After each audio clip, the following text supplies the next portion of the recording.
Hello, this is Rick Wallace. I want to talk about why the soft stuff matters. I know when I get into the subject with people about clarity, about core values, purpose, those types of things, it really is all about people.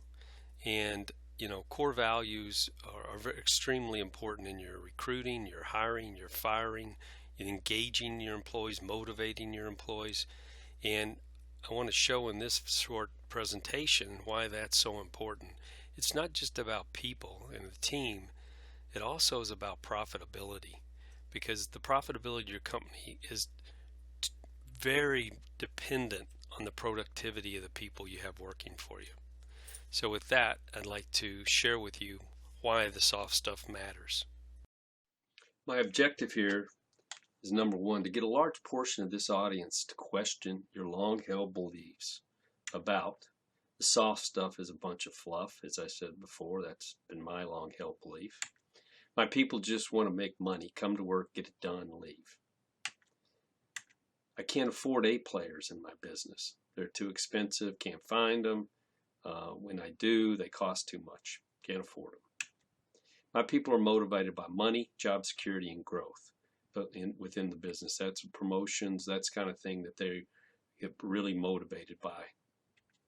So, and then let's take action on the truths that we're going to learn, because these are all, I'm going to show you today, all a bunch of beliefs that aren't true. Always like to get in my quotes, be the best. The best are always getting better. The good just stay good. Think about that. The best are always getting better. We want to continuously get better. We're going to talk today about why the soft stuff matters and how that helps you find and retain great people that'll make your company better. And then down here, training and weekly coaching. Those are things that are all about. Can you say yes to the right people doing the right things right? As we've said before, if you could answer those three questions unequivocally yes, then you've got a great company. And that's where we want to get to a point where when asked those three questions, you could say yes unequivocally to each one of them, starting with the right people. So when I talk about an A player, what is an A player? Well, they're competent, they're good at what they do, they've got the skill, but they're committed to getting better. The will to go learn and do things differently, do them better, and get better, because the best are always getting better, right? And then the third is they're engaged. They're not in this for themselves. They're not selfish, and they're very engaged with getting better, with the team, with the company, with making the goals. Whatever it is that you as a leader are driving the company to do, they're on board with it. They're engaged. They're team players. If you find somebody with those three attributes, you have an A player. And we all got employees that don't fit those three characteristics, who aren't A players. So the last part is engaged. Engaged with what? Let's talk about it for a moment. It's important to be engaged and have, but it's your job as the leader to communicate and execute things to get engaged with. And that's where the soft stuff comes in. A Gallup research poll shows that only 13% of employees around the world are actively engaged at work. And more than twice that number are so disengaged, they're likely to spread negativity to the others. Do you have any employees like that? That are very highly skilled and really good at what they do, but they're disengaged with anything that's new, any idea you have, with it being part of the team, with learning and getting better at what they do? That's disengagement. And you certainly don't want people like that around because they're poison to the group. I think it's Tony Heiss at Zappos said, core values, it doesn't really matter what they are as long as you're willing to fire people based on those things, regardless of how good they are at their job. So what is an engaged workforce? Well, they got to be engaged with the work itself, the management environment or coaching environment that you set up, the flexibility and inclusion in the workplace, some autonomy, ability to be flexible and do things a little differently, but within guidelines. people's ability to learn and grow, and that's mastery, right? We talked about it. Engage with the opportunity. I'm really good at what I want to do, but I want to learn to get better at it. And trust and meaning with leadership. In other words, they have a purpose. They have that why, that core purpose, the core values. They believe what you believe. And thus they trust you and that you're taking them in the right direction. So we always talk about beliefs. Well, here's a study that was done in New York State, management beliefs. And they had them rank, these management people rank what they felt were really motivation for what their employees really cared about. So of course, as I said up front, good wages was number one. They felt that job security was number two. Promotion and growth came in number three. Good working conditions came in four. Interesting work came in five. Personal loyalty to workers came in six. Tactful discipline came in seven. And then eighth was appreciation for the work done. 9, sympathetic help with personal problems. And 10 was fitting in, sharing a common purpose. The same group then interviewed employees. And here's how employees ranked things that motivated them, that engaged them at work. 1, appreciation for work done. 2, fitting in and sharing a common purpose. And 3, sympathetic help with personal problems. Look where tactful discipline came in 10th. Good working conditions came in 9th. Promotion and growth came in 8th. Job security, personal loyalty to workers, 7. 8 was promotion and growth. 4 was job security, and good wages came in number 5. So you can see there's a real disconnect between what management believes employees want in their jobs and in their company, and to motivate them and engage them, and what employees really want. So why is it that employees are not just happy having a good paying job? Our conclusion after looking at the data and talking with many companies is that workers today want more. They want something different. They are demanding. They want meaningful work, and they expect their employers to make work more rewarding in many ways. As one HR manager put it, today employees don't want a career, they want an experience. Those are the facts. Duluth did a study, best places to work companies don't just have ping pong tables and free lunch. They have a soul, which makes work exciting and energizing. They invest in great management and leadership. They train and develop people so they can grow, and they define their business in a way that brings meaning and purpose to the organization. Thus, the soft stuff. The soft does matter, and I'm going to take it to the point where I'm going to talk about in black and white and profitability, why people equal profit. People and their productivity will increase your profit and your success. So that's why the soft stuff matters. We're going to spend more time on this later, but really the beliefs about profit that I had in 35 years and business owners that I meet with constantly have is that, we need to forecast. But forecast is just a prediction.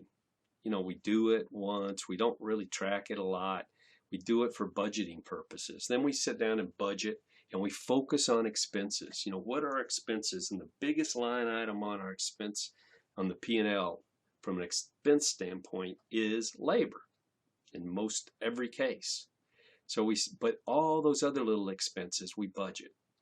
And then we budget payroll expense. It's the largest item. And we look at it and we say, well, we're going to have some price increase. We're going to have some increases in 2-3% for all our employees on the average. We're going to reduce, or we're going to add people, whatever it is. But we come up with a budget, and we look at payroll and labor as an expense. And I want to tell you, you got to start looking at it as an investment. You got to look at it as an investment, not an expense. The reason I say you got to look at it as an investment is there are two real levers in profit. One is your gross margin, and that's affected by cost, what you buy, whatever you resell for or manufacture, the price that you charge, and the mix. You have some products and services that are more profitable than others. But the big lever that we don't talk about and people don't understand is that labor productivity, it's the biggest expense, but the biggest lever you've got. You've got to look at it as an investment. If I could hire somebody and pay them 50% more, but get 3 times the productivity out of them, is that a good investment? Yes, it is. But that's what we got to do. We got to look at that, find ways to measure it, and then look at how much am I spending on labor and what is the return I'm getting on that labor. So if productivity, people productivity is my biggest profit lever, then that number drives profit. How do we improve it? How do we leverage it? We have to start having more of a people focus. Whether we like it or not, it comes down to people. Evaluating the people we have, providing vision, value, purpose, goals, coaching them, empowerment and engagement, top grading where necessary, always having a bench ready to join the team, and having people accountable for results, not just being busy. And that means execution. So this is where I say that we have to be focused on people, and we certainly didn't start by or take over our business based on the fact we were going to develop people. It was all about whatever we did well, and we wanted to do that. People were a necessity. So the soft stuff in my mind: vision, core purpose, core values, goals. That's what we're going to talk about. Engagement, vision. It was once said that you read a book from the front to the back, but you run a business starting with the end and then determining what you need to do to get there. And that's what a vision is. It starts at the end of the book. Provides a company with a soul, challenges the company to greatness, provides employees with a purpose. Where do we want to be in 10 years? Kennedy said we want to put a man on the moon by the end of the 60s. And it happened. And it happened because that vision galvanized the money, the resources, the people to get that job done. And it got done. Gates, his vision, although he didn't make it, was to have a computer on every desk by the end of the 90s. Came pretty close. Mother Teresa wanted to feed the poor. That was her vision. Well, she didn't feed all of them, but she did an unbelievable job of feeding many, many of them. A client I have, a Fortune 5, he wanted to be 100 top places to work in America. So that is a great vision, right? Because if he could do that, all the other things that he wanted to accomplish in the company, he felt would come true, because he'd have an engaged A players, great people doing the right things right. So the core purpose, what do you believe? We've been through this, but what you do, how you do it, but why do you do it? If you want to build a great sailing ships, don't find men who can only work with wood. Find men who understand freedom and the excitement of the sea. So again, it's not what you do or how you do it, it's why you do it. The story of the bricklayers, right? The first bricklayer, the guy asked, he said, "What are you doing?" I'm laying bricks. The second big bricklayer, he asked, "What are you doing?" He says, "I'm building a wall." And the third said he was building the cathedral. Which one of those people would you like working for you? You see, as Simon Sinek said in the Start With Why that you saw, if you hire people just because they can do a job, they'll work for your money. But if you hire people who believe what you believe, they'll work for you with blood and sweat and tears. Core values. Researchers found it actually doesn't matter what your core values are. What matters is that you have them and you align the entire organization around them. And you're willing to hire and fire people based on having nothing to do with their actual job performance. This is critical. Core values are there so that people can fall back on them when they don't exactly know what to do and no one's around to tell them. They can fall back on the core values to make decisions.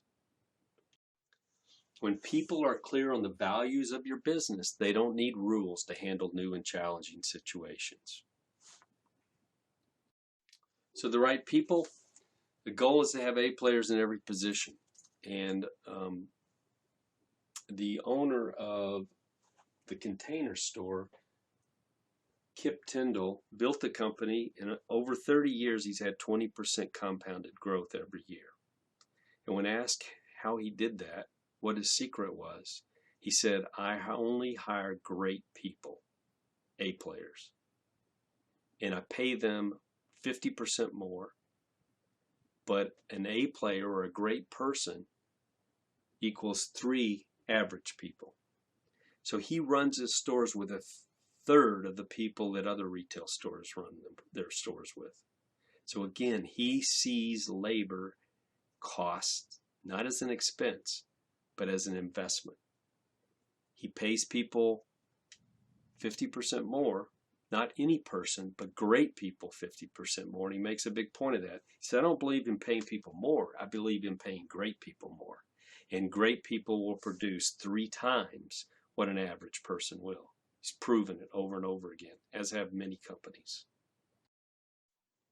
Remember success. One definition is, and I think it's a great one, doing what you want to do, when you want to do it, with whom you want to do it with, and in a manner you want to do it. So the first one, doing what you want to do. That's really what I think we're getting to. More time for you to do the things that you want to do at work and in your personal life. But at work, what is it you really love to do? If you're a CEO and you've got a great team working for you, you can do what you want to do, what you really love to do. When you want to do it, again, that's giving you the freedom to do it when you want to do it. With whom you want to do it with is people, right? You want to surround yourself with people at work that you want to work with, that they want to work with you. That you go to work and it's not chaos, it's not stressful. It's a place where everybody enjoys going to work. And in a manner you want to do it in, which is money, right? Being able to afford to do it the way you want to do it, or in the manner in which you want to do things. So I think all those revolve around why the soft stuff matters if you want to be successful as a business. So in summary, we talked about the fact that the right people are crucial to a great company, and the right people doing the right things right. But we got to start with the right people. And the right people, as we agreed, are A players. And there's a reason for that. And it's profitability. It's running a great place where people want to come to work. If you got the right people in every seat on the bus, then now we have to engage them, give them something to be engaged with. And that's where the soft stuff comes in. That's where the vision comes in, the purpose of why we're here, and the core values. Those things are critical for us to get people engaged and to hire and fire with.